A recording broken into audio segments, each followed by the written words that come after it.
يهده الله فلا مضل له ومن يضلل فلا هادي له وأشهد أن لا إله إلا الله وحده لا شريك له وأشهد أن محمدا عبده ورسوله أرسله بالهدى ودين الحق ليظهره على الدين كله ولو كره المشركون اللهم صل على محمد وعلى آل محمد كما صليت على إبراهيم وعلى آل إبراهيم إنك حميد مجيد اللهم بارك على محمد وعلى آل محمد كما باركت على إبراهيم وعلى آل إبراهيم إنك حميد مجيد أما بعد فإن خير الحديث كتاب الله وخير الهدي هدي محمد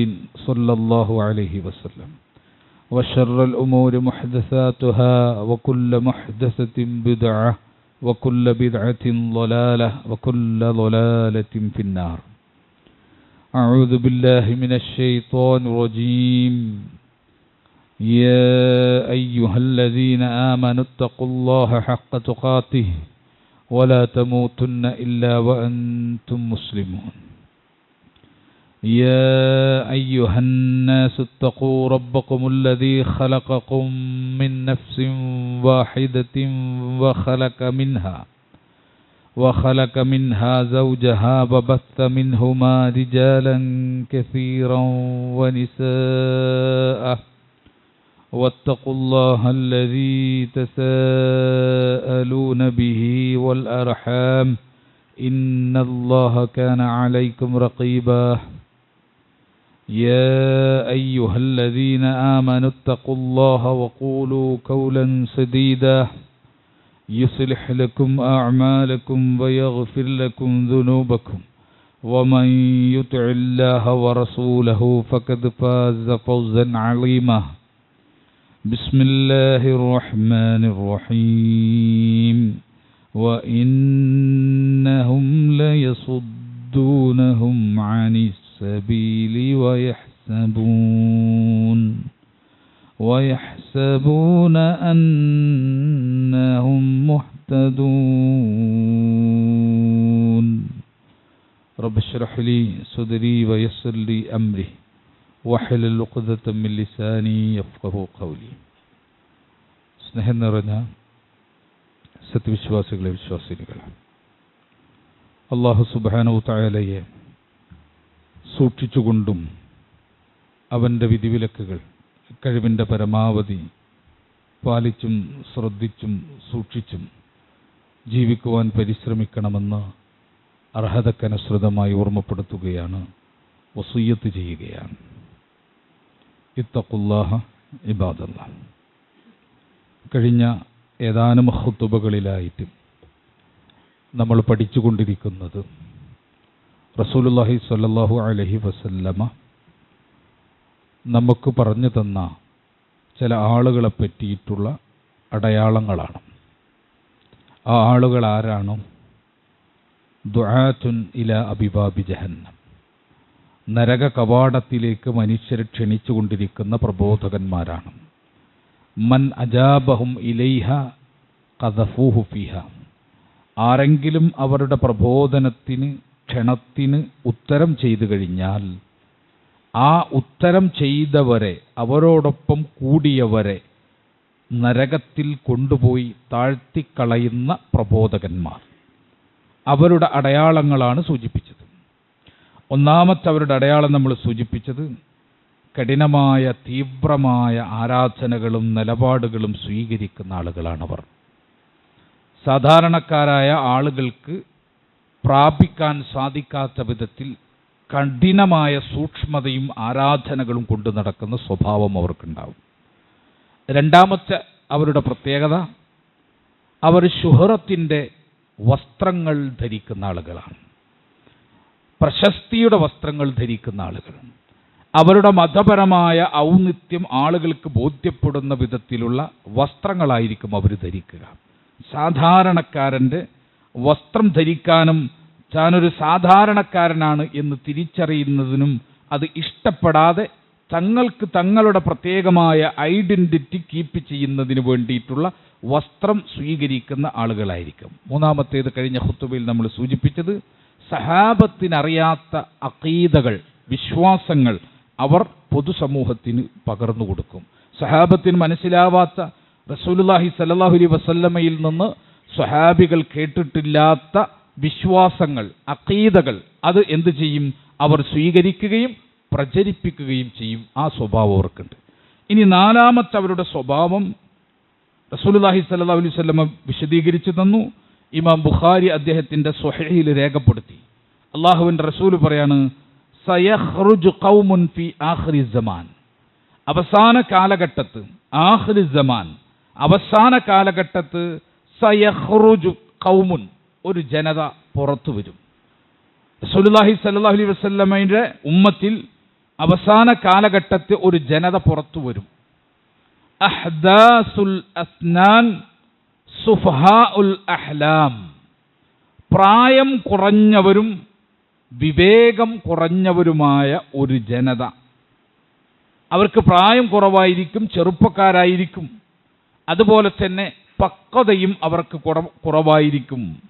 യഖൂലൂന മിൻ ഖൈരി ഖൗലിൽ ബരിയ, അവർ വാക്കുകളിൽ വെച്ച് നല്ല വാക്കുകൾ സംസാരിച്ചു കൊണ്ടിരിക്കും. അവരുടെ വാക്കുകൾ കേട്ടാൽ അതാണ് സലഫിയത്ത് നമ്മൾ ധരിച്ചു പോകും. അവരുടെ വാക്കുകൾ കേട്ട് കഴിഞ്ഞാൽ അങ്ങനെ മൊത്തം അഹ്ലുസുന്ന വൽ ജമാഅയുടെ അവകാശം പേറിയ ആളുകളാണ് അവർ എന്ന് നമ്മൾ വിചാരിച്ചു പോകും. അത്രക്കും നല്ല വാക്കുകളും മഹത്തരമായിട്ടുള്ള വഅളുകളും അവർ പറഞ്ഞു തരും. ലാ യുജാവിസു ഈമാനുഹും ഹനാജിറഹും, എന്നാൽ അവരുടെ ഈമാൻ തൊണ്ടക്കുഴി വിട്ട് അടിയിലേക്ക് ഇറങ്ങിയിട്ടുണ്ടാവില്ല. യംറുഖൂന മിനദ്ദീൻ, മതത്തിൽ നിന്ന് അവർ പുറത്തേക്ക് കടക്കും. കമാ യംറുഖു സഹ്മു മിനർ റമിയ്യ, അമ്പിനെ ഉരുവിനെ തുളച്ചിട്ട്, വേട്ടമൃഗത്തെ തുളച്ചിട്ട് അമ്പ് പുറത്തേക്ക് കടന്നു പോകുന്നത് പോലെ മതത്തെ തുളച്ചിട്ട് മതത്തിൽ നിന്ന് അവർ പുറത്തേക്ക് കടന്നു പോകും എന്ന് റസൂലുള്ളാഹി സ്വല്ലല്ലാഹു അലൈഹി വസല്ലം പഠിപ്പിക്കുന്നു. അപ്പൊ ദുആത്തുൻ ഇലാ അബിവാബി ജഹന്നം, നരക കവാടത്തിലേക്ക് വിളിക്കുന്നവന്റെ ലക്ഷണത്തിൽപ്പെട്ടതാണ്. അവരിൽ ആരായിരിക്കും? അഹ്ദാസുൽ അസ്നാൻ സുഫഹാഉൽ അഹ്ലാം, അവരിൽ അധികവും ചെറുപ്പക്കാരായിരിക്കും.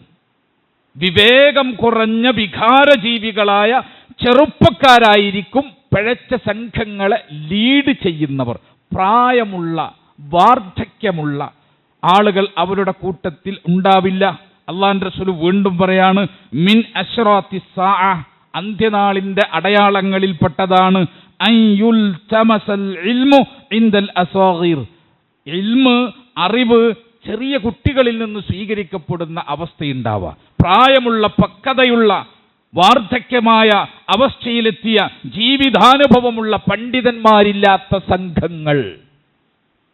മനസ്സിലാക്കിക്കോ, പഴച്ച സംഘത്തിന്റെ പ്രത്യേകത എന്തായിരിക്കും? അത് ചെറുപ്പക്കാർ മാത്രമായിരിക്കും. അവരെ കൂട്ടത്തിൽ അവരെ ലീഡ് ചെയ്യാനോ അവരെ തിരുത്താനോ മുടി നരച്ച താടി നരച്ച വൃദ്ധനായ പ്രായമുള്ള ഒരാളും ആ കൂട്ടത്തിലില്ലാത്ത അവസ്ഥ ഉണ്ടാകുമെന്ന് പറഞ്ഞത് റസൂലുള്ളാഹി സ്വല്ലല്ലാഹു അലൈഹി വസല്ലമയാണ്. 14 നൂറ്റാണ്ട് മുമ്പ് അള്ളാന്റെ റസൂല് ഈ അടയാളം പറഞ്ഞു തന്നത് എന്തിനാണ്? ഓരോരോ സംഘങ്ങൾ ദീൻ എന്ന പേരിൽ അവരുടെ കാഴ്ചപ്പാടുകൾ നമ്മളങ്ങനെ അവതരിപ്പിച്ചു കൊണ്ടിരിക്കുമ്പോൾ കിട്ടിയതൊന്നും വിഴുങ്ങാതെ ആ സംഘത്തെ പരിശോധിക്കണം. വിശ്വാസികൾ ചെയ്യേണ്ടതാണ്. വാഴ് പറയുന്നവനെ പരിശോധിക്കലാണ് ആദ്യത്തെ പരിശോധന. മനസ്സിലായോ? ഏത് വിഭാഗമാവട്ടെ, ഏത് ഖുതുബ നടത്തുന്നവനാകട്ടെ, അവനെ പരിശോധിക്കലാണ് ആദ്യം ഒരു വിശ്വാസി ചെയ്യേണ്ടത്. അവനെന്തിനാ പരിശോധിക്കുന്നത്? അള്ളാന്റെ റസൂല് പറഞ്ഞ പഴച്ച സംഘങ്ങളുടെ അടയാളം അവനിൽ ഉണ്ടോ എന്ന് നോക്കാൻ വേണ്ടിയിട്ട് പരിശോധിക്കണം. ആ പരിശോധനയിൽ സംഘങ്ങൾ പരിശോധിക്കുമ്പോൾ ആ സംഘങ്ങളുടെ സ്വഭാവത്തിൽപ്പെട്ടതാണ്. അവരിൽ ആരുണ്ടാവൂല? വാർദ്ധക്യമുള്ള വൃദ്ധന്മാരായ ആളുകൾ ഉണ്ടാവൂല. ഒക്കെ ചെറുപ്പക്കാരായിരിക്കും. കാരണം എന്താ? റസൂലുള്ളാഹി സ്വല്ലല്ലാഹു അലൈഹി വസല്ലമ അള്ളാഹുവിന് ഇഷ്ടപ്പെട്ട കാര്യം 2 കാര്യങ്ങൾ എന്ന് പഠിപ്പിച്ച വിഷയമുണ്ട്. ഇമാം മുസ്ലിം ഉദ്ധരിച്ച ഹദീസിൽ കാണാം, അശജ് അബ്ദുൽ ഖൈസ് റളിയല്ലാഹു അൻഹുവിനോട് റസൂലുള്ളാഹി സ്വല്ലല്ലാഹു അലൈഹി വസല്ലം അദ്ദേഹത്തോട് പറയാണ്, ഇന്ന ഫീക ഖസ്ലതൈനി, നിന്നിൽ 2 കാര്യങ്ങളുണ്ട്. നിന്നിൽ രണ്ട് കാര്യങ്ങളുണ്ട്. യുഹിബ്ബുഹുമ അല്ലാഹ്, അല്ലാഹു ഇഷ്ടപ്പെടുന്ന രണ്ട് കാര്യങ്ങൾ, അല്ലാഹു ഇഷ്ടപ്പെടുന്ന രണ്ട് ഗുണങ്ങൾ നിന്നിലുണ്ട്. ഏതാണ്? അൽ ഹിൽമു വൽ അനാത്ത്. ഒന്ന് ഹിൽമാണ്, വിവേകമാണ്, പക്വതയാണ്. രണ്ട് വൽ അനാത്ത്, അവധാനതയാണ്.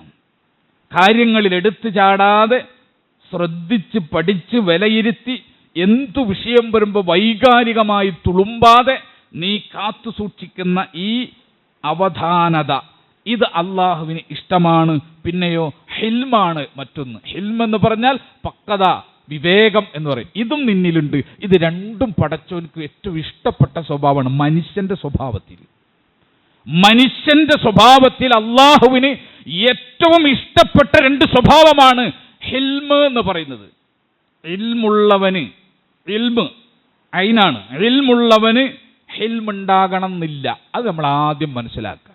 നല്ല ആലിമായിരിക്കും, ഇൽമുണ്ടാകും, പക്ഷേ ഹിൽമുണ്ടാകണം എന്നില്ല, പക്വത ഉണ്ടാകണം എന്നില്ല. കിതാബ് ഓതാൻ അറിയുന്നവനായിരിക്കും, വഅല് നടത്താൻ അറിയുന്നവനായിരിക്കും, ഖുർആനും സുന്നത്തും പഠിപ്പിക്കാൻ അറിയുന്നവനായിരിക്കും, പക്ഷേ ഹിൽമുണ്ടാകണം എന്നില്ല, വിവേകം ഉണ്ടാകണം എന്നില്ല.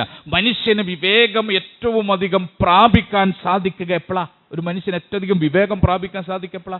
അവൻ്റെ പ്രായം അങ്ങേയറ്റം ചെല്ലുമ്പോഴാണ് അവന് ജീവിതാനുഭവങ്ങളിൽ നിന്ന് അവന് പക്വതയുണ്ടാവുക. ആ പക്വത ഏറ്റവും അധികം മനുഷ്യനിൽ വളരുന്ന സമയമാണ് വാർദ്ധക്യകാലമെന്ന് പറയുന്നത്. അതുകൊണ്ട് വൃദ്ധന്മാരാൽ ലീഡ് ചെയ്യപ്പെടാത്ത, പ്രായമുള്ള ആളുകളാൽ നയിക്കപ്പെടാത്ത സംഘങ്ങളെ നിങ്ങൾ സൂക്ഷിച്ചോളണം. ആ സംഘങ്ങൾ അപകടമാണ്. ആ സംഘങ്ങൾ ദുആത്തുൻ ഇലാ അബിവാബി ജഹന്നം, നരക കവാടത്തിലേക്ക് വിളിക്കുന്ന സംഘങ്ങളാകാനുള്ള സാധ്യതയുണ്ട്. ഈ അടയാളം നാലാമത്തേത് നമ്മൾ പഠിച്ചു വെക്കുക. ഇനി അഞ്ചാമത്തെ അടയാളം ആര് പഠിപ്പിച്ചിരുന്നു? ഉമർ ഇബ്നു അബ്ദുൽ അസീസ് റഹിമഹുല്ലാഹ് അദ്ദേഹം നമുക്ക് വിശദീകരിച്ചു തന്നു. മാ തനാജാ ഖൗമുൻ ദൂന ജമാഅതിഹിം, ഒരു ജനത അവരുടെ ജമാഅത്തിൽ നിന്ന് മാറി നിന്ന്, ഒറ്റപ്പെട്ട് നിന്ന് ഒരു സംഘം ഗൂഢമായി ആലോചിക്കുകയാണെങ്കിൽ ഇല്ലാ കാനൂ അലാ തഅസീസി ളലാല, അവൻ ളലാലത്തിന്റെ വഴികേടിന്റെ അടിത്തറ പണിതു തുടങ്ങി. അദ്ദേഹം പറയാം, ഒരു സംഘം തങ്ങളുടെ ജമാഅത്തിൽ നിന്ന്, തങ്ങളുടെ സംഘത്തിൽ നിന്ന് ഒരു വിഭാഗം ആളുകൾ നീങ്ങി നിന്ന് രഹസ്യമായി ആലോചനകൾ തുടങ്ങിയാൽ, രഹസ്യമായി അവർ വേർപെട്ടു പോയി കഴിഞ്ഞാൽ ആ സംഘം എന്ത് ചെയ്തു തുടങ്ങി? ഇല്ലാ കാനൂ അലാ തഅസീസി ളലാല, അവനൊക്കെ ളലാലത്തിന്റെ അടിത്തറ പണിയാൻ തുടങ്ങി.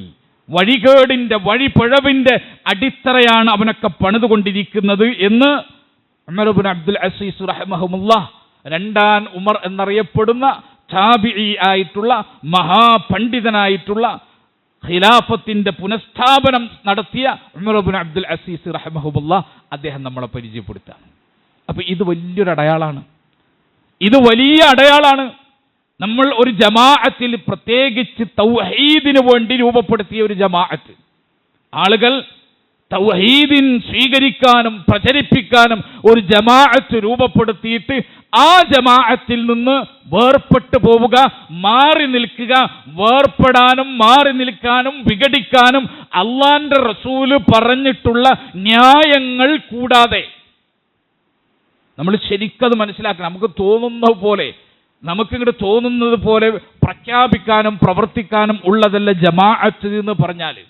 മുസ്ലിമീങ്ങളുടെ കൂട്ടം എന്ന് പറഞ്ഞാൽ, മുസ്ലിം ഉമ്മത്ത് എന്ന് പറഞ്ഞാൽ നമുക്ക് നമ്മുടെ ഇഷ്ടം പോലെ പ്രവർത്തിക്കാൻ അനുവാദം നൽകപ്പെട്ടതല്ല. ആ ജമാഅത്തിൽ നിന്ന്, സംഘത്തിൽ നിന്ന് അതിനോട് ചേരാൻ അതിന് ചില ഷർത്തുകൾ സ്വീകരിക്കണം. ഒരു സംഘത്തിൽ ചേരാൻ ചില നിബന്ധനകൾ പാലിക്കണം. അതുപോലെ തന്നെ ഒരു സംഘത്തിൽ നിന്ന് പുറത്തു പോകണമെങ്കിൽ അതിനും നിബന്ധനകൾ മതം പറഞ്ഞു തന്നിട്ടുണ്ട്. അള്ളാന്റെ ദീന് നമ്മളെ പഠിപ്പിച്ചിട്ടുണ്ട്.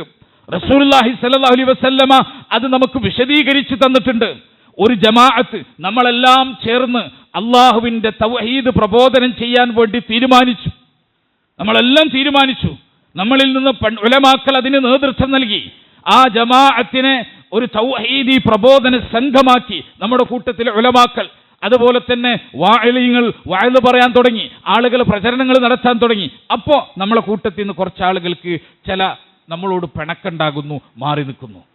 ഇത് എൻ്റെ ഇഷ്ടമല്ലേ, എൻ്റെ വ്യക്തി സ്വാതന്ത്ര്യമല്ലേ, എൻ്റെ തീരുമാനമല്ലേ, എൻ്റെ തീരുമാനാധികാരമുള്ള വിഷയമല്ലേ എന്നൊക്കെ നമ്മൾ ന്യായീകരിക്കും. നമ്മൾ മറ്റു പാർട്ടികളിൽ ചേരുന്ന അതേ ടെൻഡൻസിയിൽ ജമാഅത്തിനെ കാണും. നമ്മൾ നാട്ടിൽ ഭൗതിക രാഷ്ട്രീയ പാർട്ടികളിൽ ചേരാറുണ്ട്. നമുക്ക് ഇഷ്ടമുള്ളപ്പോൾ നമ്മൾ മെമ്പർഷിപ്പ് എടുക്കും, ഇഷ്ടമുള്ളപ്പോൾ നമ്മൾ അതിൽ നിന്ന് പിരിഞ്ഞു പോകും, ഇഷ്ടമുള്ളപ്പോൾ അതിനോട് ചേർന്ന് പ്രവർത്തിക്കും, ഇഷ്ടമില്ലെങ്കിൽ നമ്മൾ മാറി നിൽക്കും, ചിലപ്പോൾ വിഘടിച്ച് നിൽക്കും, ചിലപ്പോൾ അതിനെ പരസ്യമായി വിമർശിക്കും. ഇതുപോലത്തെ ഒരു അവസ്ഥയാണ് ജമാഅത്തുകളോട്, തൗഹീദിന്റെ ദഅവത്ത് നടത്തുന്ന ജമാഅത്തുകളോട് സ്വീകരിക്കുന്ന ഒരു ടെൻഡൻസി നമ്മുടെ മനസ്സിൽ രൂപപ്പെട്ടു വന്നിട്ടുണ്ട്. അല്ല, തൗഹീദിന്റെ ജമാഅത്ത്, ആ ജമാഅത്തുകളോട് സ്വീകരിക്കേണ്ട നിലപാട് എനിക്കിഷ്ടമുള്ളപ്പോൾ വിഘടിക്കാൻ സാധ്യല്ല. അള്ളാഹുവിന്റെ റസൂൽ പറഞ്ഞത് എന്താ? എപ്പോഴാ ജമാഅത്തിനേറ്റ് വിഘടിക്കേണ്ടത്? ജമാഅത്തുമായി വിഘടിക്കേണ്ടത് എപ്പോഴാ? അള്ളാഹുവിന്റെ റസൂൽ പറഞ്ഞത് നീ കുഫർ കണ്ടാൽ എന്നാണ്. ഒരു സംഘത്തിൽ കുഫർ കണ്ടാൽ, ഒരു നേതൃത്വത്തിൽ കുഫർ കണ്ടാൽ അള്ളാഹുവിന്റെ റസൂലിനോട് ചോദിക്കുക, റസൂലേ ഞങ്ങളുടെ നേതാക്കന്മാർ ഉമറാക്കളെ പറ്റിയിട്ട ചോദ്യം.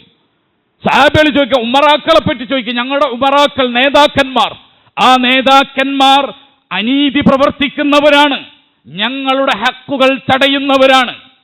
ഞങ്ങളുടെ നേതാക്കന്മാരുടെ പ്രത്യേകത എന്താ? ഞങ്ങളെ ഹക്ക് തടയും, അവരുടെ ഹക്ക് അവർ ചോദിച്ചു വാങ്ങുകയും ചെയ്യും. പച്ചയായ അനീതി കാണിക്കുന്നവർ, പച്ചയായ അക്രമം ചെയ്യുന്നവർ, അങ്ങനെയുള്ള ഉമറാക്കൾ ഞങ്ങൾക്കുണ്ടായാൽ ഞങ്ങൾ എന്ത് നിലപാട് സ്വീകരിക്കണം റസൂലേ?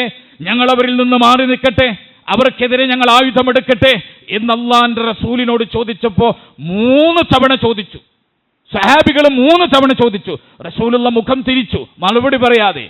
റസൂലുള്ളാഹിക്ക് ഇഷ്ടമില്ലാത്ത ചോദ്യം വന്നാൽ മുഖം തിരിക്കും. രണ്ടാമതും ചോദിച്ചു, റസൂലുള്ള മുഖം തിരിച്ചു. മൂന്നാമതും ചോദിച്ചു, റസൂലുള്ള മുഖം തിരിച്ചു. 4ാമത് ചോദിക്കാൻ പോകുമ്പോൾ ആ ചോദ്യകർത്താവിനെ സഹാബികൾ തടഞ്ഞു, വേണ്ട എന്ന നിലക്ക് തടഞ്ഞു. അപ്പോഴാണ് റസൂലുള്ളാഹി സ്വല്ലല്ലാഹു അലൈഹി വസല്ലമ ആകാശത്ത് നിന്ന് കണ്ണുകൾ കീഴ്പോട്ടിട്ട് ആ മനുഷ്യന്റെ നേരെ നോക്കിയിട്ട് റസൂലുള്ളാഹി സ്വല്ലല്ലാഹു അലൈഹി വസല്ലമ പറയാണ്, നിന്റെ ഹക്ക് നീ പാലിച്ചോളണം, അവന്റെ ഹക്ക് അവന് പാലിച്ചോളണം. പക്ഷേ കുഫർ കാണുന്നതുവരെ നിന്റെ നേതൃത്വത്തെ നീ ധിക്കരിച്ചു പോകരുത്. നിന്റെ പുറം അവൻ അടിച്ചു പൊളിച്ചാലും ശരി. ശരിക്കും മനസ്സിലാക്കിക്കോ, നിന്റെ പെരടി അവൻ അടിച്ചു പൊളിച്ചാലും ശരി, കുഫർ കാണുന്നതുവരെ നിന്റെ നേതൃത്വത്തിൽ നിന്ന് നീ വിഘടിച്ചു പോകരുത്. പിഴച്ച സംഘങ്ങളുടെ പ്രത്യേകത നിങ്ങൾ നോക്കിക്കോ, അവർ ഒരു കുഫറും കാണാതെ തന്നെ മസ്അലാപരമായ അഭിപ്രായ വ്യത്യാസത്തിൽ തന്നെ അവരുടെ ജമാഅത്തുകളിൽ നിന്ന് അവർ വിഘടിച്ചു പോകുന്നുണ്ടാകും. അവരുടെ ജമാഅത്തുകളിൽ നിന്ന് അവർ വിഘടിച്ചു പോകുന്നു. എന്താണ് കേസ്? എന്താ നിങ്ങൾ തമ്മിലുള്ള അഭിപ്രായ വ്യത്യാസം? സ്ത്രീ മുഖം മറക്കണോ മറക്കണ്ടേ, അതിൻ്റെ പേരിൽ ഞങ്ങൾ പുലർന്നു. സംഘങ്ങൾ പറയാണ്, നാട്ടിലെ നിങ്ങൾ നോക്കണം, നാട്ടിൽ സംഘങ്ങൾ സംസാരിച്ചു കൊണ്ടിരിക്കുകയാണ്. നിങ്ങൾ പുലർന്നത് എന്തിനാന്ന് ചോദിക്കുമ്പോൾ പെണ്ണ് മുഖം മൂടൽ എന്താണ്? വാജിബാണ്. അത് വാജിബല്ലാന്ന് പറഞ്ഞു. അങ്ങനെ വാജിബല്ലാന്ന് പറഞ്ഞുകൊണ്ട് ആ സംഘം ലൊലാലത്തിന്റെ സംഘമാണ്. നമ്മളെ നാട്ടിൽ ഞാൻ ഈ പറഞ്ഞ വിഭാഗങ്ങൾ പ്രചരിപ്പിച്ചു കൊണ്ടിരിക്കുന്ന കാര്യങ്ങളാണ്. നിങ്ങൾ ആലോചിച്ച് നോക്കി, ഇതൊരു ഇഖ്തിലാഫിയായ മസ്അലാണ്, പണ്ഡിതന്മാർക്കിടയിൽ അഭിപ്രായ വ്യത്യാസമുള്ള മസ്അലാണ്. ആ മസ്അലയിലാണ് 2 അഭിപ്രായം ഉണ്ട് എന്ന് പറഞ്ഞിട്ട് ഒരു സംഘത്തിൽ നിന്ന് പുലർന്നു പോവാ, മാറി നിൽക്കുന്ന ഒരു ജനവിഭാഗങ്ങളെ നമ്മൾ കണ്ടുകൊണ്ടിരിക്കുന്നത്.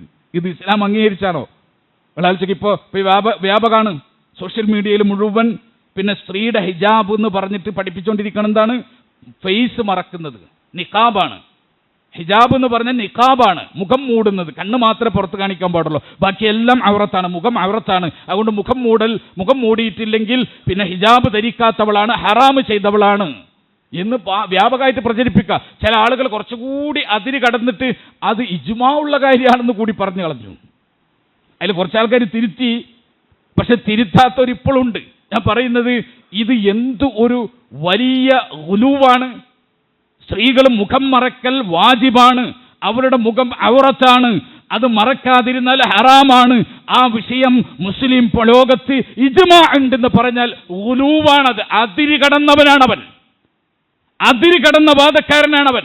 നിങ്ങളും കാണണേ, നിങ്ങൾക്ക് സൈറ്റ് എടുത്ത് നോക്കിയാൽ മതി, വേറെ ലൈബ്രറിയിലേക്കൊന്നും പോണ്ട.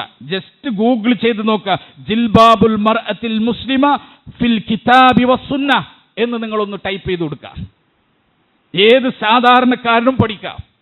ജിൽബാബുൽ മർഅത്തിൽ മുസ്ലിമ ഫിൽ കിതാബി വസ്സുന്ന, ഖുർആനിലും സുന്നത്തിലും പെണ്ണിന്റെ ജിൽബാബ്, മുസ്ലിം പെണ്ണിന് നിശ്ചയിക്കപ്പെട്ട ജിൽബാബിനെ പറ്റി അല്ലാമ അശ്ശൈഖ് നാസറുദ്ദീൻ അൽബാനി റഹിമഹുല്ലാഹ് എഴുതിയ ഗ്രന്ഥം നിങ്ങൾക്ക് അതിൻ്റെ ലിഖിത രൂപം നിങ്ങൾക്ക് ഗൂഗിൾ ചെയ്താൽ കിട്ടും. നാസറുദ്ദീൻ അൽബാനി സലഫി പണ്ഡിതൻ, അഹ്ലു സുന്നയുടെ വലിയ മുഹദ്ദിസ്, ആധുനിക കാലഘട്ടത്തിലെ ലോകം അംഗീകരിച്ച മുഹദ്ദിസ്. അദ്ദേഹം പറയാണ്, ഏത് വിശുദ്ധ ഖുർആൻ സൂറത്തുൻ നൂറിന്റെ 31-ാമത്തെ ആയത്ത്, വലാ യുബ്ദീന സീനതഹുന്ന ഇല്ലാ മാ ളഹറ മിൻഹ എന്ന് പറയുന്ന ആയത്ത്, അവളുടെ സൗന്ദര്യം അവൾ പുറത്തു കാണിക്കാൻ പാടില്ല, ഇല്ലാ മാ ളഹറ മിൻഹ, അതിൽ നിന്ന് പ്രത്യക്ഷമായതൊഴികെ. അപ്പൊ പെണ്ണിനോട് അല്ലാഹ് പറഞ്ഞത് എന്താ? വലാ യുബ്ദീന സീനതഹുന്ന, അവരുടെ സൗന്ദര്യം അവർ പുറത്ത് കാണിക്കാൻ പാടില്ല, വെളിവാക്കാൻ പാടില്ല. ഇല്ലാ മാ ളഹറ മിൻഹ, അതിൽ നിന്ന് ലൊഹറായിട്ടുള്ളത്, അതിൽ നിന്ന് വെളിവായ സൗന്ദര്യമൊഴികെ ബാക്കിയൊന്നും നിങ്ങൾ പുറത്ത് കാണിക്കരുത്. അപ്പൊ പുറത്ത് കാണിക്കാൻ പറ്റിയ അസ്സീനത്തുൽ ളാഹിറ, വെളിവായ സൗന്ദര്യം, പ്രത്യക്ഷ സൗന്ദര്യം എന്ന് പറഞ്ഞാൽ അങ്ങനെ ഒന്നുണ്ട്. ആ സൗന്ദര്യം ഏതാണ്? ഖുർആൻ പറഞ്ഞതാ. ആ സൗന്ദര്യം ഏതാണ്? നാസറുദ്ദീൻ അൽബാനി പറയാ, ഹൈസു ഫസ്സറൽ ജുംഹൂറുൽ ഉലമാ മിനസ് സ്വഹാബത്തി വമൻ ബഅദഹും. എന്താ? സ്വഹാബികളിൽ നിന്നുള്ള ജുംഹൂർ എന്ന് പറഞ്ഞാൽ എന്താ? ഭൂരിപക്ഷം. സ്വഹാബികളിൽ നിന്നുള്ള മഹാഭൂരിപക്ഷവും അവർക്ക് ശേഷം വന്നവരിൽ നിന്നുള്ള ഭൂരിപക്ഷവും അവർ അസ്സീനത്തുൽ ളാഹിറ, വെളിവാക്കപ്പെട്ട സൗന്ദര്യം, പ്രത്യക്ഷ സൗന്ദര്യം എന്ന് പറഞ്ഞാൽ എന്താണ്? ബിൽ വജ്ഹി വ കഫൈനി, അതുകൊണ്ട് ഉദ്ദേശം മുഖവും മുൻകൈയുമാണ്. نقل ذلك عن ابن عباس وأنس وعائشة رضي الله عنها. ഇത് ആരിൽ നിന്ന് റളിയല്ലാഹു അൻഹും ആരിൽ നിന്നെല്ലാം ഉദ്ധരിക്കപ്പെട്ടിട്ടുണ്ട്? ഇബ്നു അബ്ബാസ് റളിയല്ലാഹു അൻഹു പറഞ്ഞു, പ്രത്യക്ഷ സൗന്ദര്യം, പുറത്ത് കാണിക്കാൻ പറ്റിയ പ്രത്യക്ഷ സൗന്ദര്യം എന്ന് ഇല്ലാ മാ ളഹറ മിൻഹാ എന്ന് ഖുർആൻ പ്രയോഗിച്ചത് എന്തിനെ പറ്റിയിട്ടാണ്? ബിൽ വജ്ഹി വൽ കഫൈനി, വജ്ഹ് മുഖം, കഫൈനി രണ്ട് കൈപ്പടങ്ങൾ, ഇത് പുറത്ത് കാണിക്കാവുന്നതാണ്, ബാക്കിയെല്ലാം മറക്കേണ്ടത്. ഖുർആൻ പറയുന്നു, സ്വഹാബികളിലെ മഹാഭൂരിപക്ഷം പറയുന്നു, അതുപോലെ തന്നെ അവർക്ക് ശേഷം വന്ന പണ്ഡിതന്മാരിലെ മഹാഭൂരിപക്ഷം പറയുന്നു. അതുകൊണ്ട് ഉദ്ദേശം എന്താ? അതുകൊണ്ടുള്ള ഉദ്ദേശം മുഖവും മുൻകൈയുമാണ് എന്ന് അവർ വ്യക്തമായിട്ട് പറയുന്നു. മാത്രമല്ല ഫദഹബ ജുംഹൂറുൽ ഫുഖഹാക്കള്, ഫിഖ്ഹി പണ്ഡിതന്മാർ, മദ്ഹബിന്റെ പണ്ഡിതന്മാരുണ്ടല്ലോ, ആ മദ്ഹബിന്റെ പണ്ഡിതന്മാരിൽ ഭൂരിപക്ഷവും, ജുംഹൂർ ഏതൊക്കെ? ഹനഫിയ വൽ മാലികിയ വശാഫിഇയ വൽ ഹനാബിലിയ, ഹംബലികൾ, ഷാഫികൾ, അതുപോലെ തന്നെ മാലിക്കികൾ, അതുപോലെ തന്നെ ഹനഫികൾ, ഇവരിലെല്ലാം ഭൂരിപക്ഷം അവരുടെ അഭിപ്രായം എന്താ? ഇലാ അന്നൽ വജ്ഹ ലൈസ ബിഔറ, പെണ്ണിന്റെ മുഖം ഔറത്തല്ല. ഇതാ വാദം. എന്നിട്ട് നമ്മളെ നാട്ടിൽ ദറസ് നടത്താണ്, നീളം കുപ്പായ ഇട്ടിരുന്നിട്ട് ദറസ് നടത്താണ് കുട്ടികൾ. ഇതെന്താണ്? വാജിബാണ്, സ്ത്രീയുടെ മുഖം ഔറത്താണ്, അത് മറക്കൽ വാജിബാണ്. ആ വിഷയത്തിൽ ഇജ്മാ ഉണ്ട്. നാട്ടിൽ പറഞ്ഞുകൊണ്ടിരിക്കുക. നിങ്ങൾ ആലോചിക്കുക, അള്ളാന്റെ ദീനിനെ കളിക്കാണ്. ഓരോരുത്തരും അവനവന്റെ താല്പര്യത്തിനൊപ്പിച്ച് പടച്ചവന്റെ ദീനിനെ വെച്ച് കളിക്കുകയാണ്. എത്രത്തോളം നിങ്ങൾക്ക് പണ്ഡിതന്മാരുടെ അഭിപ്രായങ്ങൾ പരിശോധിച്ചു കഴിഞ്ഞാൽ, വഖാലൽ മാലിക്കി മദ്ഹബിലെ ഉലമാക്കൾ, ഫുഖഹാക്കൾ, അവരുടെ അഭിപ്രായം എന്താ അറിയോ? അവരുടെ അഭിപ്രായം കാന ഇന്തിഖാബു ഫീഹാ ലിഅജ്ലിഹാ ഔലാ ലിഅന്നഹു മിനൽ ഗുലൂബ്. പെണ്ണ് മുഖം മൂടുക എന്ന് അത് പിന്നെ ഇസ്ലാം പഠിപ്പിച്ച ഹിജാബാണ് എന്ന് പറഞ്ഞിട്ട് മുഖം മൂടി നടക്കുന്നത് അത് വാജിബാണെന്ന് പറഞ്ഞിട്ട് മുഖം മൂടി നടക്കുന്നത് ഉലൂവാണ്, അതിര് കടന്ന ഏർപ്പാടാണെന്നാണ് മാലിക്കി മദ്ഹബിലെ പണ്ഡിതന്മാരുടെ അഭിപ്രായം. ഞാനത് ശരിയായ അഭിപ്രായം എന്നുള്ള നിലക്കല്ല പറയുന്നത്. അത്രത്തോളം മുസ്ലിം പണ്ഡിതന്മാർ ഡിസ്കഷൻ ചെയ്തൊരു വിഷയം, ഫുഖഹാക്കൾ സംസാരിച്ച വിഷയം, വലിയ അഭിപ്രായ ഭിന്നതയുള്ള വിഷയം നാട്ടിൽ സാധാരണക്കാരന്റെ മുമ്പിൽ അവതരിപ്പിക്കുന്നത് ആരാണ്? ഈ കുട്ടികളായിട്ടുള്ള ആളുകൾ. ഏതെങ്കിലും ഒരു ഇഷ്ടപ്പെട്ട പണ്ഡിതന്റെ ഒരു ഗ്രന്ഥം അങ്ങോട്ട് എടുക്കും, ആ ഗ്രന്ഥമാണ് ഇൽമിന്റെ ലോകമെന്ന് തെറ്റിദ്ധരിച്ചിട്ട് അതിൻ്റെ അപ്പുറത്തേക്ക് നമ്മൾ നോക്കേണ്ട മനുഷ്യന്മാർ, വിവേകമുള്ള മനുഷ്യന്മാരുടെ സ്വഭാവം എന്താ? നമ്മുടെ ആശയത്തിന് എതിര് പറയുന്ന ആളുകളെ നമ്മൾ പരിശോധിക്കണ്ടേ, കേൾക്കണ്ടേ, പഠിക്കണ്ടേ? എന്നാലൊരു നിരൂപണം താരതമ്യം നടത്താൻ പറ്റൂ. ഇപ്പം എനിക്കൊരു വാദമുണ്ട്, ആ വാദം എനിക്കൊരു വിശ്വാസമുണ്ട്, ആ വിശ്വാസത്തിനെതിരെ നാട്ടിൽ വേറെ പണ്ഡിതന്മാർ സംസാരിക്കുന്നത് ഞാൻ കേൾക്കുന്നല്ല, എൻ്റെ ചെവി പൊത്തിരിക്കുകയാണ്, കേൾക്കാൻ പറ്റൂല. പിന്നെ എങ്ങനെയാണ് എനിക്ക് എൻ്റെ തെറ്റ് മനസ്സിലാവുക? എൻ്റെ വിശ്വാസമാവട്ടെ, എൻ്റെ കർമാവട്ടെ, ഞാൻ മനസ്സിലാക്കിയതിന് വിരുദ്ധമായി സംസാരിക്കുന്ന ആളുകളെ ഞാൻ കേട്ടുകൊണ്ടിരിക്കണം. അപ്പോഴാണ് എനിക്ക് പറ്റിയ തെറ്റെനിക്ക് ബോധ്യപ്പെടുക. ഇത് ഏതെങ്കിലും ഒരു സൗദി അറേബ്യയിലെ പണ്ഡിതന്റെ കിതാബുകൾ എടുക്കും, ആ കിതാബ് എടുത്തിട്ട് ആ പണ്ഡിതന് മനസ്സിലായത് അത് മാത്രമാണ് ഇൽമിന്റെ ലോകത്ത് ചർച്ച. ആ പണ്ഡിതൻ ഇതിൽ ഇജ്മാ ഉണ്ടെന്നോ ഇത്തിഫാഖ് ഉണ്ടെന്നോ പറഞ്ഞു കഴിഞ്ഞാൽ അപ്പോൾ ലോകം മുഴുവൻ പിന്നെ വാഴ്ന്നു പറയാണ് ഇജ്മാ ഉണ്ട്, ഇത്തിഫാഖ് ഉണ്ട്, ലോകത്തെ മുഴുവൻ ആൾക്കാരെ തെറ്റിദ്ധരിപ്പിക്കണം. ഏത് വിഷയത്തിലാ?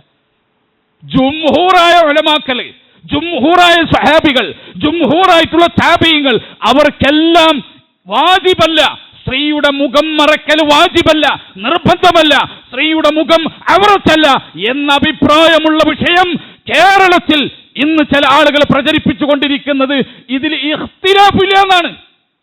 നിങ്ങൾ മനസ്സിലാക്കണം, എന്ത് അപകടമാണിത്? ഇഖ്തിലാഫ് പോലും ഇല്ലാന്ന്, അഭിപ്രായ ഭിന്നത പോലുമില്ല. എല്ലാ പണ്ഡിതന്മാരും അംഗീകരിച്ചിരിക്കുന്നു, പിന്നെ സ്ത്രീന്റെ മുഖം എന്താണ്, അവറത്താണ്, അത് മറക്കൽ വാജിബാണ് എന്ന് ലോകത്തെല്ലാ പണ്ഡിതന്മാർ. കേരളത്തിലെ കുറച്ച് ഞഞ്ഞാപ്പിഞ്ഞ പണ്ഡിതന്മാർക്ക് മാത്രമാണ് അഭിപ്രായ വ്യത്യാസമുള്ളത്. എന്ത് കളവാണ് ഇവർ ലോകത്തോട് പറഞ്ഞത്? അള്ളാന്റെ കിതാബ് നിർത്തിവെച്ചിട്ട് ഇല്ലാമാ ലഹറ മിൻഹ എന്ന ആയത്ത് കണ്ടിട്ട്, ആ ആയത്തിന് ഇബ്നു അബ്ബാസും ആ ആയത്തിന് അനസ് ബിൻ മാലിക്കും ആ ആയത്തിന് അല്ലാഹുവിന്റെ റസൂലിന്റെ പത്നി ആയിഷ ബീവിയും നൽകിയ തഫ്സീർ സകല ഗ്രന്ഥങ്ങളിലും എഴുതപ്പെട്ടിട്ട് അതൊക്കെ കണ്ടിട്ട് കേരളത്തിൽ പ്രചരിപ്പിച്ചുകൊണ്ടിരിക്കുക ഉലൂവാണിത്. അതിന് കടക്കും ഈ സംഘം. അതാണ് ഞാൻ പറഞ്ഞത്. ഈ സംഘങ്ങൾ, പഴച്ച സംഘങ്ങളുടെ പ്രത്യേകത ഇതാണ്, അവർക്കിഷ്ടമുള്ള വാദങ്ങൾ അതിര് കടന്ന് അവർ പ്രചരിപ്പിച്ചു കൊണ്ടിരിക്കും. അതുകൊണ്ട് നമ്മൾ ശരിക്കും മനസ്സിലാക്കിക്കോ, നമുക്ക് ചുറ്റും അത്തരം സംഘങ്ങളുണ്ട്. ഞാൻ ഒരു സംഘത്തിൻ്റെയും പേര് പറയുന്നില്ല, അടയാളെ പറയൂ. ആ അടയാളം എന്നിൽ കണ്ടങ്ങൾ എന്നെ സൂക്ഷിച്ചോ. ഞാൻ ഈ പറഞ്ഞ റസൂലുള്ള പറഞ്ഞ സലഫുകൾ പറഞ്ഞ അടയാളങ്ങൾ എന്നിൽ കണ്ടങ്ങൾ എന്നെ സൂക്ഷിച്ചോ. പിന്നെ അതിൻ്റെ അപ്പുറം വേറൊന്നും പറയാനില്ലല്ലോ. ഏത് സംഘത്തിൽ കണ്ടോ ആ സംഘത്തിൽ സൂക്ഷിച്ചോ. ഈ പറഞ്ഞത് എൻ്റെ സംഘാണോ എന്ന് ചോദിച്ചിരിക്കണ്ട. ഞാൻ പറഞ്ഞത് ഒരു വാക്ക്, സംഘത്തിൻ്റെ അടയാളമായിട്ടുള്ള ഒരു വാക്ക് റസൂലുള്ളയിൽ നിന്നല്ലാതെ, വിശുദ്ധ ഖുർആനിൽ നിന്നല്ലാതെ, സലഫുകളിൽ നിന്നല്ലാതെ ഞാൻ പറഞ്ഞിട്ടില്ല. നിങ്ങൾ അതെടുത്താൽ മതി. എൻ്റെ വ്യാഖ്യാനം, വിശദീകരണം, വയല് നിങ്ങൾ മാറ്റിവെച്ചോ. ആ ഹദീസ് മാത്രം എടുക്കുക. എന്നിട്ട് ആ ഹദീസിൽ പറഞ്ഞ അടയാളം എന്നിൽ കണ്ടാൽ എന്നെ നിങ്ങൾ സൂക്ഷിച്ചോളണം. ലോകത്താരിൽ കണ്ടാലും സൂക്ഷിച്ചോളണം. സ്വന്തം പാർട്ടിയിൽ കണ്ടാലും സൂക്ഷിച്ചോളണം. ദീനിനേലും വലുതാ സംഘടന? നമുക്ക് ദീനിനേലും വലുതാണോ സംഘടന? ആവരുത്. ദീനിനേക്കാൾ വലുത് സംഘടനയായാൽ അതെന്നാ പഴച്ചവന്റെ ഏറ്റവും വലിയ ലക്ഷണമായിരിക്കും. അത് ദീനിന് ഖിദ്മത്ത് ചെയ്യാനാണ് നമുക്ക് സംഘടന. ദീനിന് ഖിദ്മത്ത് ചെയ്യാനാണ് നമുക്ക് എല്ലാം നമ്മൾ വാരി കൂട്ടണം. എന്തിനാ? ദീനിന് ഖിദ്മത്ത് ചെയ്യാൻ വല്ല വഴിയുണ്ടോ, അതിന് സേവനം ചെയ്യാൻ വല്ല വഴിയുണ്ടോ, നന്മ ഉണ്ടാക്കാൻ വല്ല വഴിയുണ്ടോ നോക്കാനാ. അല്ലാതെ സംഘടനയ്ക്ക് സേവനം ചെയ്യാനും സംഘടനയ്ക്ക് വളരാനുമുള്ള ഒരു പൂമ്പൊടിയായിട്ട് ദീനിനെ കൊണ്ടടക്കണ്ട. അങ്ങനെ കൊണ്ടു നടന്നവൻ പഴച്ചിട്ടെണ്ണം മരിക്കാം. മനസ്സിലായോ? ദീനിനെ പ്രൊട്ടക്റ്റ് ചെയ്യാൻ, ദീനിനെ പ്രബോധനം ചെയ്യാൻ, ദീനിനെ സേവിക്കാൻ അതിനെന്താ വഴി? ആ നിലയ്ക്ക് സംഘടന സ്വീകരിച്ചാൽ മതി. എല്ലാവരും, നാട്ടിലുള്ള എല്ലാ ജമാഅത്തിലും അങ്ങനെ സ്വീകരിച്ചാൽ മതി. സംഘടന മാത്രമല്ല, ഘടനയില്ലാത്ത സംഘങ്ങളുണ്ട്. അപ്പൊ സംഘം മാത്രമായിട്ടിരിക്കുന്ന സാധനങ്ങളുണ്ട്. അതിനെ സൂക്ഷിച്ചോളണം. ഏത് മനുഷ്യൻ പറഞ്ഞാലും സൂക്ഷിച്ചോളണം. ഈ നാട്ടിൽ, കേരളത്തിലാണ് ഈ ഇജ്മാ പറഞ്ഞിടുന്നത്. എന്നിട്ട് അത് ഏറ്റെടുക്കുന്ന ആളുകൾ സോഷ്യൽ മീഡിയയിൽ, പ്രത്യേകിച്ച് ഇൻസ്റ്റഗ്രാമിൽ കുട്ടികൾ പിന്നെ സ്റ്റാറ്റസ് ഇട്ടുകൊണ്ടിരിക്കുകയാണ്, വാജിബാണ്, വാജിബാണ്, ഇഖ്തിലാഫേ ഇല്ല ആ വിഷയത്തിൽ. ആകപ്പാടെ ഇഖ്തിലാഫുള്ള വിഷയം എന്താണെന്നറിയോ? ആളുകൾ ഇന്നലെ ഞാൻ കേട്ട വയലാണ്, ഇന്നലെ ഒരാൾ അയച്ചു തന്നിട്ട് ഞാൻ കേട്ട വയലിൽ പറയാൻ ഒരു മനുഷ്യൻ ഇഖ്തിലാഫുള്ള വിഷയം, ഒരു ഫിത്നയുണ്ടാവൂല എന്ന സാഹചര്യത്തിൽ ഒരു ശഹവത്തും പെണ്ണിനോട് തോന്നൂല, വികാരവും തോന്നൂല എന്ന അവസ്ഥയിൽ ഒരു പുരുഷൻ നിൽക്കെ ആ പെണ്ണൊന്ന് മുഖംമൂടി ഒന്ന് നീക്കിയാൽ അപ്പം നോക്കിയാൽ അത് ഹറാമാണോ അവിടെ ജായിസാണോ, ഇതിൽ മാത്രമേ ഇഖ്തിലാഫുള്ളൂ എന്നാണ്. ഇതിൽ മാത്രമേ ഇഖ്തിലാഫുള്ളൂ. ബാക്കി മുഖം മറക്കൽ വാജിബാണെന്ന വിഷയത്തിൽ ഒരു അഭിപ്രായ വ്യത്യാസമില്ല. എന്തു അത്ഭുതമാണ് പടച്ചോനെ! ജുംഹൂറായ അഭിപ്രായമാണ് ഇത് വാജിബല്ല എന്നത്, ന്യൂനപക്ഷ അഭിപ്രായമാണ്. ഉലമാക്കളിലെ ന്യൂനപക്ഷ അഭിപ്രായമാണ് ഇത് വാജിബാണെന്നത്.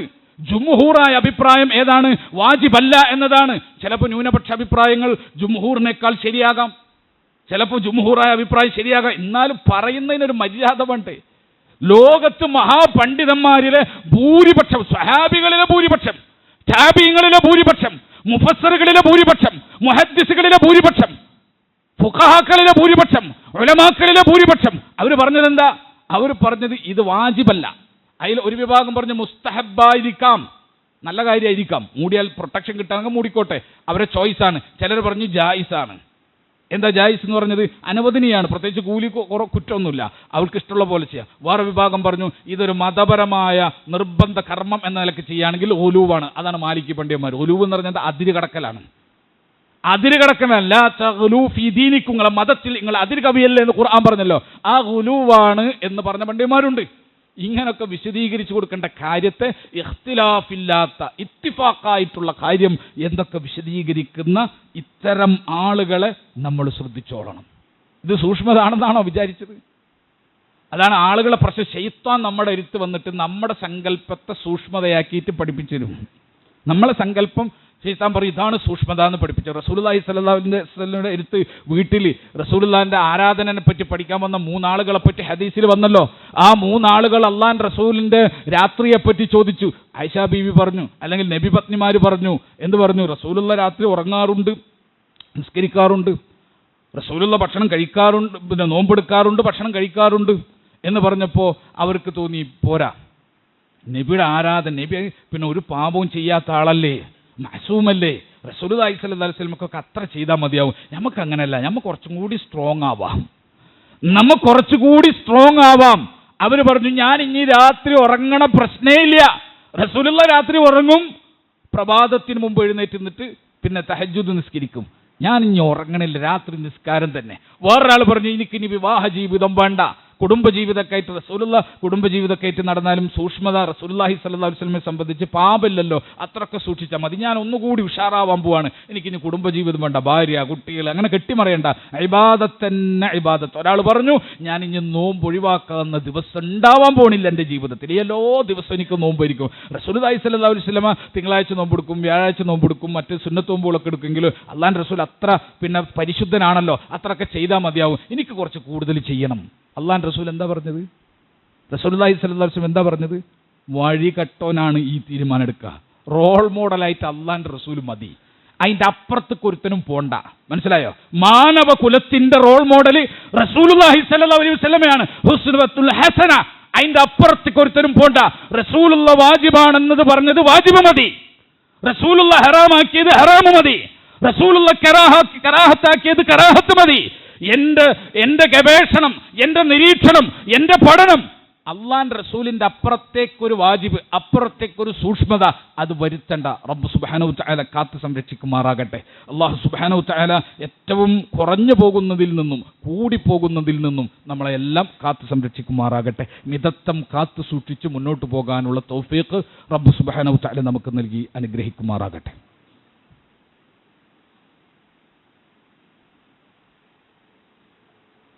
الحمد لله حمدا كثيرا طيبا مباركا فيه والصلاة والسلام على خاتم الأنبياء والمرسلين نبينا الحبيب محمد وعلى آله وصحبه أجمعين أما بعد اتقوا الله عباد الله. സ്നേഹം നിറഞ്ഞ സത്യവിശ്വാസികളെ വിശ്വാസിനികളെ, അല്ലാഹു സുബ്ഹാനഹു വതആലയെ സൂക്ഷിച്ചുകൊണ്ട് ജീവിക്കണമെന്ന് ഒരിക്കൽ കൂടി അർഹതക്കനുസൃതമായി ഓർമ്മപ്പെടുത്തുകയാണ്, വസിയത്ത് ചെയ്യുകയാണ്. സഹോദരങ്ങളെ, ഇവിടെ ഈ പള്ളിയുമായി ബന്ധപ്പെട്ടുകൊണ്ട് ഒരു മദ്രസ പ്രവർത്തിച്ചു കൊണ്ടിരിക്കുന്നുണ്ട്. 1 മുതൽ 7 വരെയുള്ള ക്ലാസ്സുകളിലേക്ക് ഇപ്പോഴും അഡ്മിഷൻ നടന്നുകൊണ്ടിരിക്കുകയാണ്. ഈ പരിസര പ്രദേശങ്ങളിൽ നിന്ന് എത്തിപ്പെടാൻ പറ്റുന്ന സഹോദരങ്ങളുണ്ടാകും. അല്പമൊന്ന് യാത്ര ചെയ്തിട്ട് ഇവിടുത്തെ മദ്രസയിലേക്ക് എത്തിച്ചേരാൻ പറ്റുന്ന ആളുകളുണ്ടായിരിക്കും. അത്തരം ആളുകൾ ആ മദ്രസ സംവിധാനത്തെ ഉപയോഗപ്പെടുത്തണമെന്ന് ഓർമ്മപ്പെടുത്താണ്. പ്രത്യേകിച്ച് എറണാകുളം പോലത്തെ ഒരു ടൗണിൽ ഒരു മദ്രസ പോലുമില്ലാതെ അള്ളാഹുവിനെയോ റസൂലിനെയോ പറ്റി എന്തെങ്കിലും ഒരു നിർദ്ദേശങ്ങളും പാഠങ്ങളും കേൾക്കാതെ ഒരു കുട്ടി വളർന്നു വന്നാൽ ഉണ്ടാവുന്ന അപകടം എന്താണ് എന്ന് നമ്മൾ തന്നെ ചിന്തിച്ചാൽ അറിയാം. അതുകൊണ്ട് അവർക്ക് അള്ളാഹുവിനെയും റസൂലിനെയും പറ്റിയിട്ട് ഓർമ്മപ്പെടുത്താനുള്ള ഈ സംവിധാനത്തെ നിങ്ങൾ ഉപയോഗപ്പെടുത്തണം. അതിനു വേണ്ടിയിട്ടാണ് എല്ലാ അസൗകര്യങ്ങളും പ്രതികൂല സാഹചര്യങ്ങളും നിലനിൽക്കുമ്പോഴും ഇത്തരം സംവിധാനങ്ങൾ ഉണ്ടാക്കാൻ വേണ്ടി ഇവിടുത്തെ ആളുകൾ പരിശ്രമിച്ചു കൊണ്ടിരിക്കുന്നത്. നിങ്ങൾ പൂർണ്ണമായും സഹകരിക്കുകയും ആ സംവിധാനത്തെ നിലനിർത്താനുള്ള സഹായങ്ങൾ നൽകുക കൂടി ചെയ്യണം. ഇനി ഒരാൾ അയാളുടെ മക്കളൊന്നും ഇവിടെ ചേർത്താൻ ഉദ്ദേശിക്കണില്ല എന്നുണ്ടെങ്കിൽ പോലും ഈ പ്രദേശത്ത് മുസ്ലിം വിദ്യാർത്ഥികൾക്ക് അവർക്ക് ദീൻ പഠിപ്പിക്കുന്ന ഒരു സ്ഥാപനം എന്ന നിലയ്ക്ക് അതിൻ്റെ പുരോഗതിക്കും ഉന്നതിക്കും വേണ്ടിയിട്ട് ഞാൻ എന്താണ് ചെയ്യേണ്ടത് എന്നുള്ളത് അന്വേഷിച്ചുകൊണ്ട് ചെയ്യണം എന്ന് കൂടി നിങ്ങളോട് ഓർമ്മപ്പെടുത്തണം. അതോടൊപ്പം തന്നെ ഈ വരുന്ന ഞായറാഴ്ച ജൂൺ 14 ഞായറാഴ്ച വൈകിട്ട് 4 മണിക്ക് കഅബ എന്ന് പറയുന്ന ഒരു പ്രോഗ്രാം ബഹുമാന്യനായ പണ്ഡിതൻ അബ്ദുൽ ഹക്കീം പറളി അവതരിപ്പിക്കുകയാണ്. വീഡിയോ വിഷ്വൽ പ്രസൻറ്റേഷനിലൂടെ അവതരിപ്പിക്കുന്ന കഅബാലയുമായി ബന്ധപ്പെട്ടുകൊണ്ട് നമ്മൾ പഠിക്കേണ്ട ഒട്ടുമിക്ക കാര്യങ്ങളും അതിൻ്റെ ചരിത്രവും അതിൻ്റെ ഫളായിലും അതിൻ്റെ മഹത്വവുമൊക്കെ നമ്മൾ പഠിപ്പിച്ചു തരുന്ന ഒരു നല്ല ഇൽമിയായ ദർസ് നടക്കുകയാണ്. പ്രിയദർശിനി കാക്കനാട് പ്രിയദർശിനി ഹാളിൽ വെച്ചുകൊണ്ട് എല്ലാ സഹോദരങ്ങളും അത് കേൾക്കാനും പഠിക്കാനും എത്തിച്ചേരണം എന്ന് ഓർമ്മപ്പെടുത്താണ്. അല്ലാഹു സുബ്ഹാനഹു തആല അവൻ്റെ ദീൻ പഠിക്കുന്ന വിശ്വാസികളിൽ, നിരന്തരമായി പഠിക്കുന്ന വിശ്വാസികളിൽ അള്ളാഹു നാം ഏവരെയും ഉൾപ്പെടുത്തി അനുഗ്രഹിക്കുമാറാകട്ടെ. അള്ളാഹുവിൻ്റെ റസൂൽ പഠിപ്പിച്ച സ്വഹാബത്ത് മനസ്സിലാക്കിയ അതേ തരത്തിൽ ദീൻ പഠിക്കാനുള്ള തൗഫീഖ് അള്ളാഹു നമുക്ക് നൽകി അനുഗ്രഹിക്കുമാറാകട്ടെ. അതിൽ നിന്ന് കുറഞ്ഞും കൂടിയും ദീൻ പഠിക്കുന്നവരിൽ നിന്ന് അള്ളാഹു നമ്മളെ കാത്ത് സംരക്ഷിക്കുമാറാകട്ടെ. ഒന്നുമില്ലായ്മ അതിൽ നിന്നും തീവ്രമാകുന്നതിൽ നിന്നും ആ വസത്തായ മധ്യമമായിട്ടുള്ള നിലപാടിൽ ഉറച്ചു നിൽക്കാനും ആ നിലപാട് മനസ്സിലാക്കാനുമുള്ള ഇൽമും ഈമാനും ഹൃദയവിശാലതയും അള്ളാഹു നമുക്ക് നൽകി അനുഗ്രഹിക്കുമാറാകട്ടെ. അള്ളാഹുവിനേക്കാളും റസൂലിനേക്കാളും പ്രിയപ്പെട്ട ഒന്നായി നമ്മുടെ സംഘവും സംഘടനയും മാറാതിരിക്കാനുള്ള തൗഫീഖ് അള്ളാഹു നമുക്കെല്ലാം നൽകി അനുഗ്രഹിക്കുമാറാകട്ടെ. പടച്ചവൻ്റെ മതത്തെക്കാൾ വലുത്, അള്ളാഹിൻ്റെ ദീനിനേക്കാൾ വലുത് എൻ്റെ ജമാഅത്തായിട്ട് മാറാതിരിക്കാനുള്ള സൗഭാഗ്യം അള്ളാഹു എനിക്ക് നൽകി അനുഗ്രഹിക്കുമാറാകട്ടെ. നമുക്കെല്ലാം നൽകി അനുഗ്രഹിക്കുമാറാകട്ടെ. എല്ലാവിധ പൈശാചികമായിട്ടുള്ള ദുർബോധനങ്ങളിൽ നിന്നും അള്ളാഹു നമ്മെ എല്ലാം കാത്തു സംരക്ഷിക്കുമാറാകട്ടെ. എല്ലാവിധ ഫിത്നകളെ തൊട്ടും അള്ളാഹു നാം ഏവരെയും കാത്തു സംരക്ഷിക്കുമാറാകട്ടെ. നമ്മുടെ കുടുംബങ്ങളെ, നമ്മുടെ മക്കളെ, നമ്മുടെ തലമുറകളെ അള്ളാഹു കാത്തു സംരക്ഷിക്കുമാറാകട്ടെ. അല്ലാഹുമ്മ ഗ്ഫിർ ലിൽ മുഅ്മിനീന വൽ മുഅ്മിനാത്ത് വൽ മുസ്ലിമീന വൽ മുസ്ലിമാത്ത് الأحياء منهم والأموات إنك مجيب الدعوات يا قاضي الحاجات. ربنا لا تزغ قلوبنا بعد إذ هديتنا وهب لنا من لدنك رحمة إنك أنت الوهاب. ربنا آتنا في الدنيا حسنة وفي الآخرة حسنة وقنا عذاب النار. ربنا تقبل منا إنك أنت السميع العليم وتب علينا إنك أنت التواب الرحيم. آمين آمين آمين برحمتك يا أرحم الراحمين.